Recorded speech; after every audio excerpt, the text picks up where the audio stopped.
Bueno, cuando se nos terminó el tiempo, estaba explicando sobre la tomografía, la importancia de la tomografía en el contexto de la estenosis aórtica. Esto que están viendo acá, es un score de calcio de la válvula aórtica. Es un dato muy útil que puede definir en algunas situaciones la severidad o no de una estenosis cuando el ecocardiograma no es concluyente. La tomografía también nos brinda eh, un, una excelente visión de la válvula aórtica. Fíjense cómo esto es una adquisición multiplanar, como una tomografía adquiere un volumen completo, se puede cortar en distintos planos desde la porción superior hasta el tracto de salida del ventrículo izquierdo. Se puede medir muy bien el tracto de salida del ventrículo izquierdo, el anillo aórtico, la distancia entre el anillo y los ostiums coronarios. Eso tiene mucha importancia al momento de colocar una válvula por vía percutánea. También la tomografía, fíjense en esta foto de acá, nos permite evaluar adecuadamente las arterias de los ejes ilíacos y la aorta, la flexosidad, la presencia de ateromatosis, si hay trombos o no. Fíjense, esta aorta acá tiene un trombo en su pared, se ve en en el enfoque longitudinal, con una placa de ateroma y un trombo. Eh, o sea, la tomografía es una herramienta muy importante y se ha convertido más aún en los últimos tiempos con el advenimiento de las TAVIs. ¿Qué otro estudio puede aportarnos en el contexto de la estenosis aórtica? La cardioresonancia no es un estudio que se haga habitualmente, pero puede aportar información. Evalúa muy bien la función del ventrículo izquierdo y evalúa la presencia de fibrosis. Eh, Fíjense en esta foto, la A acá es una resonancia sin ventrículo izquierdo, sin fibrosis. En la B hay una fibrosis subendocárdica. Esto es característico de la fibrosis de la cardiopatía isquémica. En este otro enfoque hay una fibrosis muy localizada, aparentemente subendocárdica. Y acá es intramiocárdica, posterolateral. Acá también es posterolateral en otro enfoque, en otro eje. Y acá es intramiocárdica. O sea que estas tres, esta cuarta con la C, son fibrosis de tipo no isquémico. O sea que además nos aporta datos sobre si el tipo de cardiopatía estructural subyacente, si asocia cardiopatía isquémica o no la estenosis aórtica. Sabido es que la fibrosis en cualquier contexto trae aparejado un peor pronóstico para el paciente que tiene más fibrosis en relación al que no lo tiene, en relación a muerte, en relación a disfunción sistólica y en relación a arritmias ventriculares. Bueno, se dice que una estenosis aórtica es severa cuando por Doppler se registra una velocidad máxima de 4 metros por segundo o más, o que lo que es lo mismo, un gradiente máximo de 64 milímetros de mercurio o más, el gradiente medio mayor de 40 y un área valvular menor de 1 centímetro o, para ser más exactos, de 0,6 o menos centímetros cuadrados por metro cuadrado de superficie corporal, porque como ustedes comprenderán, no es lo mismo tener un área de 1 centímetro cuadrado en un individuo de 1,90 m, 95, que pesa 100 kilos, que tener 1 centímetro en un paciente que mide unos 50 y pesa 50 kilos. Es mucho más severa la estenosis en el paciente de mayor superficie corporal. Decimos que la estenosis es leve cuando la velocidad es de 2 a 2,9 metros por segundo, el gradiente medio menor de 20 milímetros de mercurio, y es moderada cuando la velocidad máxima es de 3 a 3,9 metros por segundo o gradiente medio de 20 a 39 milímetros de mercurio. El tratamiento estándar, el tratamiento más utilizado y el que está demostradamente probado que mejora los síntomas y la sobrevida, es el tratamiento quirúrgico de sustitución valvular. Está indicado cuando la estenosis es severa y sintomática. También está indicado cuando la estenosis es severa, asintomática, pero existe disfunción sistólica del ventrículo izquierdo, con una FEBI menor del 50%. De elección entonces es la sustitución quirúrgica de la válvula aórtica, y cuando la estenosis es severa y asintomática, con FEBI normal, no tiene ninguna otra indicación, para el acto quirúrgico, se realiza un control anual o semestral. Con respecto a la insuficiencia aórtica, la insuficiencia aórtica es cuando se produce un retorno de sangre en diástole desde la aorta al ventrículo izquierdo. Causas pueden ser agudas o crónicas, y agudas o crónicas. Las causas agudas, por ejemplo, es la endocarditis infecciosa, la disección de aorta ascendente, menos frecuentemente roturas traumáticas de los velos en un choque frontal, por ejemplo, o la degeneración mixomatosa. Dentro de las crónicas pueden ser valvulares o de la raíz aórtica. Dentro de las causas valvulares, una de las más frecuentes es la válvula aórtica bicúspide, la fiebre reumática y la esclerodegenerativa.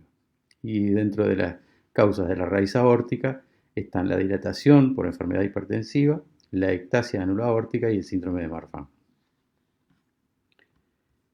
Desde el punto de vista fisiopatológico, la regurgitación aórtica determina isquemia miocárdica y disfunción sistólica o falla del ventrículo izquierdo por varios mecanismos. Aumenta por un lado el volumen diastólico, el volumen del ventrículo izquierdo, aumenta la masa como mecanismo compensador, eso lleva a disfunción del ventrículo izquierdo, eso puede llevar a disnea o síntomas de insuficiencia cardíaca, por un lado. Por otro lado, hay una disminución en la presión diastólica aórtica, en diástole. Ustedes recuerdan que las coronarias se perfunden en diástole, o sea que tienen menos disponibilidad de sangre porque parte fluye hacia el ventrículo izquierdo por la regurgitación. Eso puede generar isquemia y también puede generar disfunción del ventrículo izquierdo. Es decir, que hay varios mecanismos por los cuales la insuficiencia aórtica genera isquemia y disfunción del ventrículo izquierdo. Esto es un esquema interesante, fíjense. Esto es un ventrículo izquierdo normal que no tiene nada de regurgitación. Expulsa por el tracto de salida del ventrículo izquierdo, o sea, por la válvula aórtica, 100 mililitros. Tiene un volumen diastólico final de 150, un volumen sistólico final de 50, una FEBI de 67%, una presión diastólica final del VI de 10 milímetros de mercurio.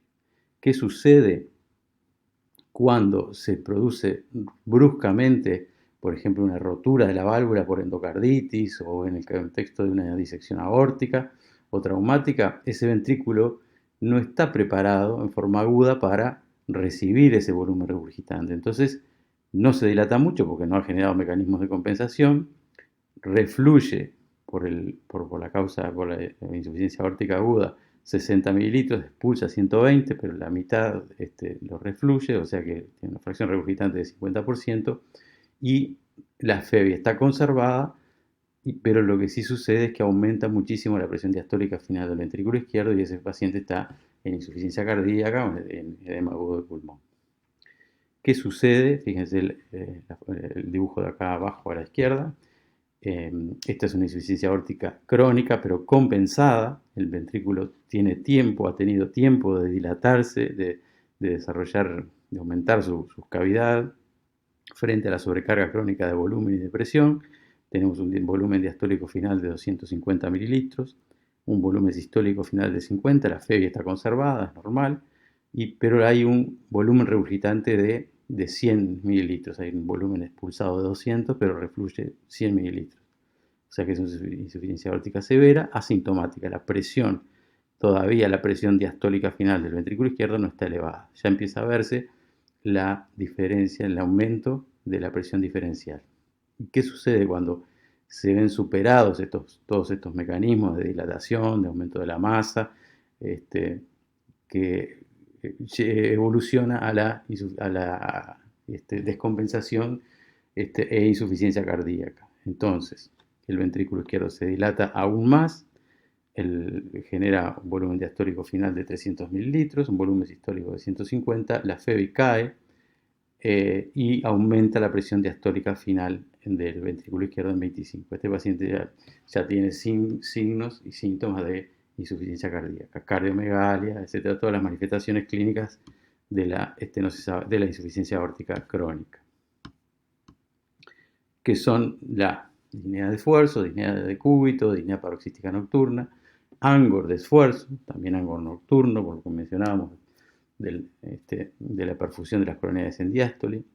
Del examen hay que evaluar si el paciente tiene un hábito marfanoide o no. El choque de punta habitualmente está desplazado en la insuficiencia aórtica crónica.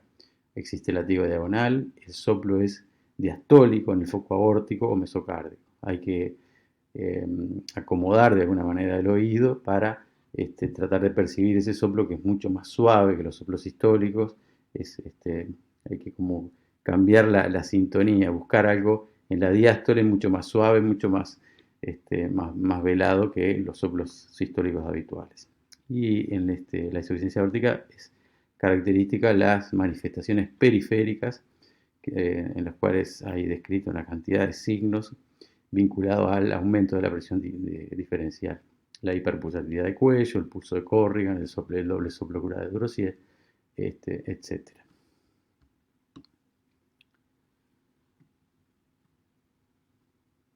Bueno, como ustedes saben, el ecocardiograma es el examen fundamental para confirmar el diagnóstico, la etiología, el mecanismo de la insuficiencia aórtica y la severidad. Evalúa los volúmenes, la FEBI, la presencia de dilatación en la aorta ascendente, otras valvulopatías y otras alteraciones. Vamos a mostrar a ver si puedo hacer correr este video. Sí.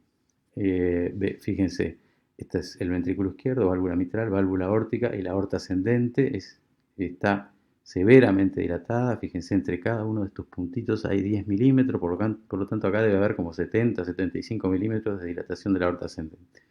Es un aneurisma de aorta. Acá lo mismo. Y además tiene un prolapso. Fíjense cómo prolapsa la válvula en el tracto de salida del ventrículo izquierdo. O sea que asocia dos patologías. Otra patología es la válvula aórtica bicúspide. A ver si la podemos ver en movimiento. Fíjense, tiene un velo acá que se abre y otro acá. No tiene tres velos. La apertura es una válvula aórtica bicúspide, otra de las causas de insuficiencia. Otra causa es la endocarditis infecciosa. Fíjense, perdón, esta válvula está muy engrosada y tiene masas aquí en el tracto de salida del ventrículo izquierdo. Eso corresponde a una endocarditis de la válvula aórtica. Para evaluar la severidad, habitualmente utilizamos el jet color, el ancho del jet color en relación al ancho del tracto, entre otros distintos parámetros para evaluar la severidad. Esta es una insuficiencia aórtica leve y esta es una insuficiencia aórtica más significativa, donde el ancho del jet es un poco más ancho en relación al ancho del tracto de salida del ventrículo izquierdo. Acá se puede ver en eje corto. Acá hay el orificio de regurgitación. Este es un parámetro también para evaluar el grado de severidad de la insuficiencia. Decimos que la insuficiencia es severa cuando el volumen regurgitante es mayor de 50 mililitros o un orificio regurgitante efectivo mayor de 0,6 centímetros o una fracción regurgitante mayor del 60%. Habitualmente en la insuficiencia aórtica crónica el ventrículo está dilatado. Hay que ver el grado y la función ventricular para estimar de alguna manera la indicación quirúrgica. Con respecto al tratamiento, en el caso de que se trate de una insuficiencia aórtica severa y sintomática, el tratamiento estándar es quirúrgico de sustitución valvular. En caso de que sea severa y asintomática, nos fijamos en los diámetros del ventrículo izquierdo. Si tiene un diámetro sistólico mayor de 55, una FEBI menor de 50, o si la aorta ascendente es mayor de 55 o mayor de 50 en el síndrome de Marfan, estas situaciones tienen indicación quirúrgica aunque sean asintomáticas. Y en el caso de la dilatación de la aorta se coloca tubo valvulado. Para terminar, cuando existe una insuficiencia aórtica significativa, con significativa aumento de la aorta ascendente. En el caso de